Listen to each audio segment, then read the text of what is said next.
Veronica ကတော့ပြီးခဲ့တဲ့ဘက်က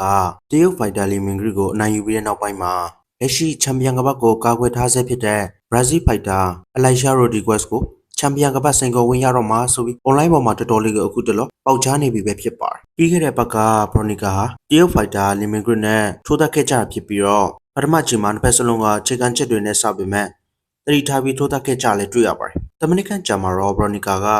အနီးကထိုးသက်ဖို့ကြိုးစားလာပါတယ်။တရုတ်ဖိုက်တာကတော့ခြေရွှေ့တာလင်းမြန်မှုရှိပြီးအမြင့်ကန်ချက်ကိုလည်းအသုံးချတော့တာကိုတွေ့ရပါတယ်။လေးရကန်ချက်ကိုအခြေအနေချင်းနဲ့ Veronica ကဗညာလက်တီတွဲလုံးတွေနဲ့ထုတ်ပါတယ်။နှုတ်ပြိန်ထိုးနေခြင်း Veronica ထုတ်လိုက်တဲ့ညာဖြောင်းလက်တီကြောင့်တရုတ်ဖိုက်တာဟာလဲကျသွားပြီးအမှတ်စဉ်ရေးတွေ့တာခံရပါတယ်။ Veronica ဟာအနီးကတွဲလုံးတွေသုံးရင်းဒီကိုဖြိုးဖို့ကြိုးစားခြင်းပွဲချင်တဲ့မိနစ်အကျော်မှာမထင်မှတ်ထားတဲ့လီရဲ့ဘယ်ထောက်ကောင်တာ TV လဲကြားခဲ့တာကြောင့်အမှတ်စဉ်ရေးတွေ့တာခံရပါသေးတယ်။ပထမအချိန်မှာတော့နှုတ်စလုံးအမှတ်စဉ်တစ်ချိန်စီရေးတွေ့ခံရပြီးတော့လီရဲ့ white လက်တီတွေဟာ Veronica ကိုအခက်ခဲတွေးစေတာကိုလည်းတွေ့ရပါတယ်။ဒုတိယအချိန်မှာတော့တရုတ်ဖိုက်တာလီဟာပိုပြီးတက်လာပြီးတော့အမြင့်ကန်ချက်တို့ကပါအသုံးပြုလာတာကြောင့်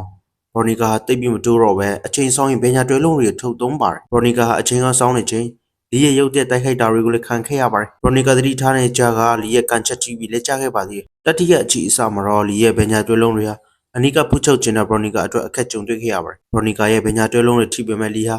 လဲကျသွားခြင်းမရှိရလဲတွေ့ရပါတယ်။ပွဲချင်းတဲ့မိနစ်ကျော်မှာ Veronica တတောင်ရက်ချက်တွေထုတ်သုံးပေမဲ့လုံးဝမထိရောက်ခဲ့ပါဘူး။တရုတ်ဖိုက်တာကလည်း Veronica ကိုအနီးကပြီးချုပ်ဖို့ကြိုးစားနေချိန်မှာတတောင်ရက်ချက်အသုံးပြုပြီးကုခံသွားပါတယ်။အပြန်အလှန်ထိုးတက်နေရင်တတိယချီပြီးဆုံးသွားတာကြောင့်အမှတ်အဆုံးဖြတ်ကိုခံယူကြပါတယ်။ပွဲပြီးဆုံးလို့ဒိုင်လူကြီးတွေဆုံးဖြတ်ချက်ကိုခံယူနေချိန်မှာတော့